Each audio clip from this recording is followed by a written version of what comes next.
વૈશ્વિક બજારોમાં તેની ભારે અસર જોવા મળી રહી છે। જ્યારથી જ રેસિપ્રોકલ ટેરિફ લાગુ કરવામાં આવ્યો છે, આ પ્રકારે શક્યતાઓ વ્યક્ત કરવામાં આવી હતી કે હવે શેર બજારમાં મોટો ઘટાડો જોવા મળી શકે છે। અને હવે આપણે એ પણ જોઈએ કે વિશ્વમાં ક્યાં ક્યાં તેની સીધી અસર જોવા મળી રહી છે। તો શેર માર્કેટમાં આજે બ્લેક મંડે છે। આ નાસ્ટેક જે છે તે 962 પોઈન્ટ ઘટ્યો છે અને 5.82% બંધ આવ્યો છે।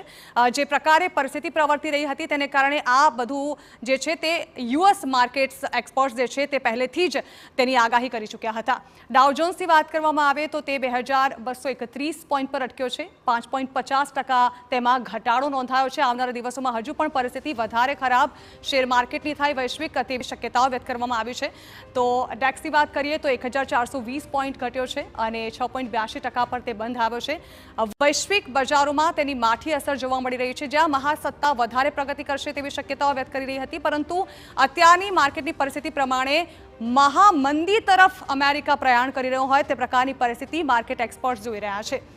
તો જે પ્રકારે હાલ શેર માર્કેટમાં બ્લેક મંડેની પરિસ્થિતિ સર્જાઈ છે, FTSE MIB જે ઇટાલીનું માર્કેટ છે ત્યાં પોઈન્ટ 2449 ઘટ્યા છે અને 7.1% પર તે બંધ આવ્યું છે। સીધી અસર ભારતના શેર માર્કેટમાં પણ જોવા મળી રહી છે। રશિયામાં પણ કંઈક આવી જ પરિસ્થિતિ સર્જાઈ છે, જ્યાં -38.6% જે છે તે માર્કેટ ઘટ્યું છે અને અત્યારે આ પરિસ્થિતિ જે પ્રવર્તી રહી છે તેની સીધી અસર એવું માનવામાં આવી રહ્યું છે કે અમેરિકાના કારણે વૈશ્વિક બજારોમાં હાલ મંદી જોવા મળી રહી છે। શાંઘાઈમાં પણ કંઈક આવી જ પરિસ્થિતિ, માર્કેટ જે છે તે 245 પોઈન્ટ માઇનસ થયું છે, 7.34% બંધ આવ્યું છે। ક્રેમર દ્વારા એ આગાહી કરવામાં આવી હતી યુએસ માર્કેટ એક્સપર્ટ દ્વારા કે આ પરિસ્થિતિ વધુ વરવી બની શકે છે, જેની શરૂઆત મંડેથી થશે, એટલે કે બ્લેક મંડે જે છે તે ભારતીય વૈશ્વિક બજારો છે શેર માર્કેટના તેમાં તેની સીધી અસર જોવા મળી શકે છે। હેંગસેંગની વાત કરીએ હોંગકોંગમાં તો ત્યાં પણ માર્કેટ જે છે તે 3021 પોઈન્ટ ઘટ્યું છે, 13.22% બંધ આવ્યું છે। આવનારા દિવસોમાં તેમાં પણ ઘટાડો થાય તેવી શક્યતાઓ હાલ માર્કેટ એક્સપર્ટ્સ વ્યક્ત કરી રહ્યા છે।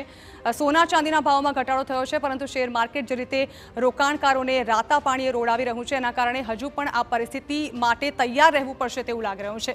દક્ષિણ કોરિયાની વાત કરીએ તો અહીં પણ માર્કેટ જે છે 137 પોઈન્ટ ઘટ્યું છે અને 5.57% તે ડાઉન ગયું છે।